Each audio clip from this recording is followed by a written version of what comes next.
Historia ya kufanana ya mapacha hawa. Hapa ninawazungumzia Wakonta Kapunda na Hawa Ibrahim almaarufu kama Karena. Kinachonifanya niwazungumzie watu hawa ni sifa yao ya kufanana kwa matukio yao pamoja na imani zao. Japokuwa mmoja tayari alishatangulia mbele za haki akiwa na imani na sura iliyojaa tabasamu na matumaini, likiwaacha watu wakijifunza kitu kutoka kwake. Ila shujaa mwingine aliyebakiwa ni Wakonta Kapunda, ambaye ana hadithi ndefu katika tukio la sekunde 10 lililobadilisha maisha yake. Ukweli, mwanadamu hujafa hujaumbika. Kama ilivyokuwa kwa Karena, tumbo lilikuwa likimsumbua kawaida, lakini kitendo cha kwenda hospitali kupima ndipo hapo ukubwa wa tatizo ulipoanzia. Kufanyiwa operation ni kutofunga na baadaye mkasi kupatikana ndani ya tumbo, lakini madaktari walipofungua operation na kukuta mkasi, walibaini mkasi huo haukuwa wa hospitali hiyo, na walijiuliza maswali, mkasi huo umetoka wapi? Mbona mkasi huu hospitali hii hatuutumii? Najua ilionekana ni uzembe wa madaktari kwa kuweza kusahau mkasi ndani, lakini kwa wataalam waliweza kugundua kwamba kuna kitu nyuma ya hilo. Licha ya hivyo, tumbo lake likapitishwa operation zaidi ya 23, lakini akaweza kutolewa nusu ya utumbo wake, na bado alizidi kuwa mvumilivu, busara. Yote hayo yaliyotokea katika mwili wake hakuacha kupoteza nuru wala imani. Ukitazama sura yake ilikuwa na nuru na alizidi kupendeza mno. Hii ni ishara kwamba alikuwa na imani na sura iliyojaa matumaini, akiwaaminisha watu kwamba atapona.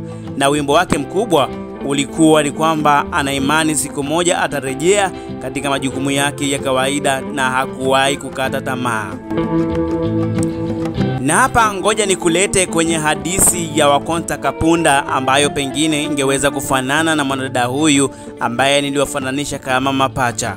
Mwaka 2012 katika mahafali ya kidato cha 6. Hiyo siku ya mahafali ilikuwa ni siku ya furaha sana kwa Wakonta na wenzake ambao walikuwa wakifurahia maeneo ya shuleni hapo. Siku hiyo sasa walikuja wageni mbalimbali, ikiwemo ndugu pamoja na wazazi wa wanafunzi ambao wanafanya mahafali.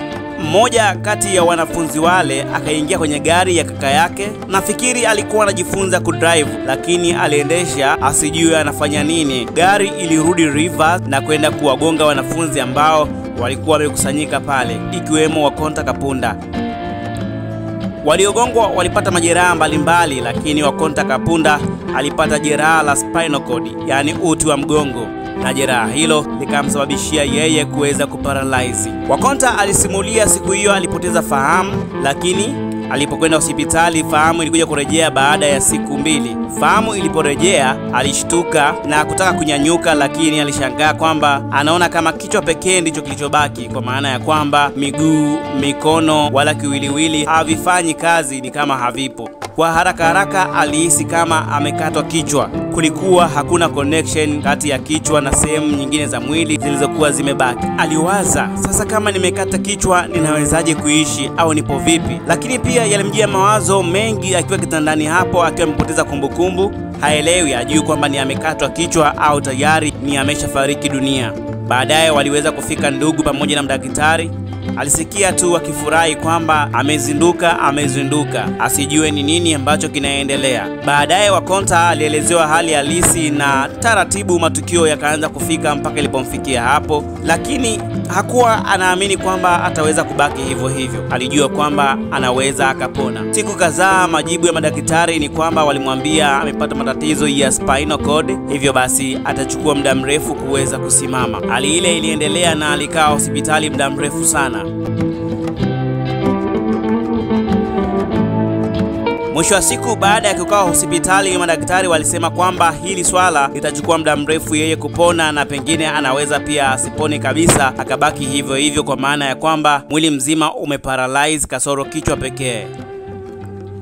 Wakonta binti mdogo wakati huo alikuwa na miaka 19 tu. Kusikia hivyo ilikuwa ni kama habari mbaya, ilikuwa kama utani, na baadaye basi ilibidi arudishwe nyumbani kwa sababu ilionekana atachukua muda mrefu kuweza kupona, na pengine anaweza asipone kabisa. Alipelekwa nyumbani kwa matibabu zaidi. Aliendelea kufanyiwa matibabu nyumbani na alipata daktari maalum ambaye aliweza kumfanyia matibabu. Siku zilizidi kwenda na mwishowe sasa ilionekana ni kama amepona, lakini kwa mujibu wa madaktari ni kwamba hali yake itabaki kuwa hivyo kutokana na jeraha hilo la uti wa mgongo. Wakonta aliendelea kubaki hivyo. Kwa majibu ya haraka ni kwamba Wakonta uwezekano wa kuweza kupona ulikuwa ni mdogo sana kutokana na majeraha ya spinal cord aliyoweza kuyapata.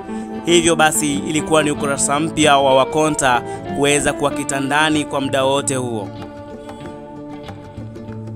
Haikuwa rahisi kwa familia kuweza kumuona Wakonta akiwa amekaa kitandani miaka yote. Waliangalia namna ya kuweza kufanya Wakonta aweze kuishi kama watu wengine at least.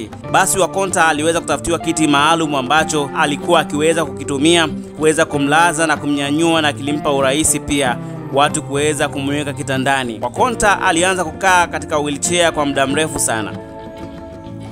Maisha ya Wakonta na ukurasa mpya wa kukaa katika wheelchair ulikuwa ukimuumiza na ilikuwa ni hali ngumu kuweza kuipokea, lakini moyoni mwake ilikuja imani kwamba ipo siku ataweza kusimama, japokuwa madaktari walisema uhakika ni mdogo sana yeye kuweza kupona. Walijaribu mara kadhaa kuweza kutumia dawa mbalimbali pengine anaweza akapona, lakini miaka ilizidi kwenda. Mwaka mmoja ulikatika, mwaka wa pili ukakatika, na matumaini yakazidi kufifia kwa baadhi ya ndugu, lakini imani kwa Wakonta ikazidi kuongezeka. Binti Wakonta ambaye ni mlemavu kwa sasa, lakini yeye alikataa kabisa asiitwe mlemavu sababu aliamini yeye si mlemavu na anaweza kupona. Wakonta ana uwezo wa kuandika. Unaweza kujiuliza anaweza kuandika vipi?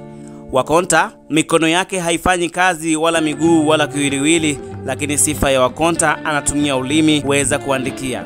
Na moja kati ya kitu ambacho Wakonta alikifanya na kikaweza kumletea umaarufu kidogo ni kuweza kuandika scripti. Yani anaandika scripti za movie. Watu walishangaa aliwezaje kuandika na wakati ni ulimi. Anasema siku ambayo alijifunza kuandika kwa kutumia simu ni siku ambayo alikuwa amekaa na simu ya mdogo wake karibu, na simu hiyo iliita lakini alitamani kuweza kuipokea.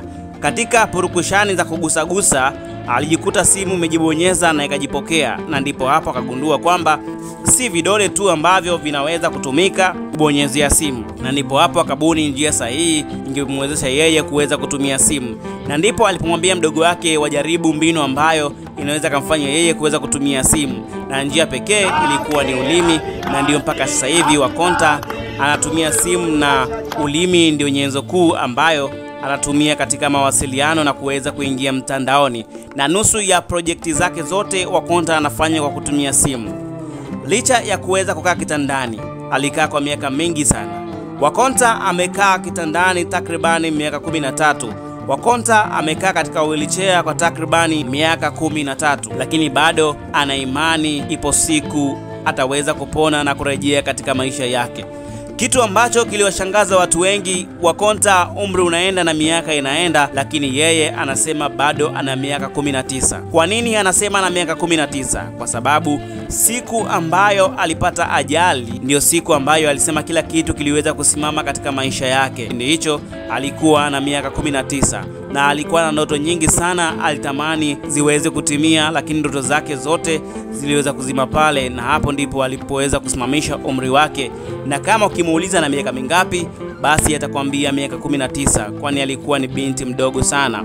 Na kipindi hicho alikuwa ni binti ambaye alikuwa akisifika kwa urembo. Licha ya matatizo hayo yote, Wakonta Kapunda hakuwahi kupoteza nuru wala uzuri wake wote. Ukimtizama mrembo huyu akiwa katika wheelchair, kiukweli anavutia na ni mrembo kweli kweli. Na hapa ninaweza nikasema ni pacha wa mwanadada Hawa Ibrahim Karena ambaye kwa sasa ameshatangulia mbele za haki. Wakonta Kapunda ukimuuliza kipi haswa ambacho anaamini, anaamini ipo siku Mungu anaweza katenda miujiza na akasimama tena. Wimbo wake ni kwamba ana imani ipo siku atarejea, japokuwa madaktari walishakata tamaa, ila yeye ana imani atasimama na aendelee na maisha yake.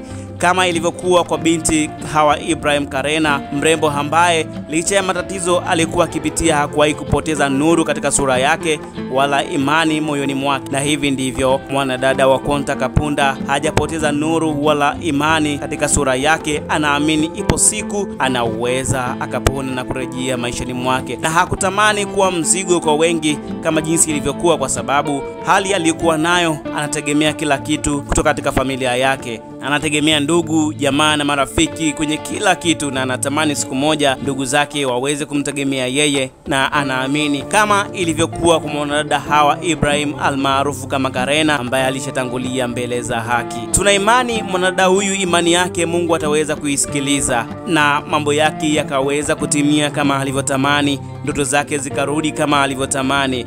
Watanzania wengi wanafuatilia hili kama walivyokuwa wakimfuatilia mwanadada Hawa Ibrahim Karena. Kama unafahamu tukio hili, kama unamfahamu mwanadada huyu na unafahamu historia ya Konta Kapunda, basi andikia kwenye comment hapo una maoni gani ya mwanadada huyu. Je, historia ya mwanadada huyu na ile historia ya Hawa Ibrahim una uhusiano gani au una mfanano gani, na imekugusa kwa kiasi gani?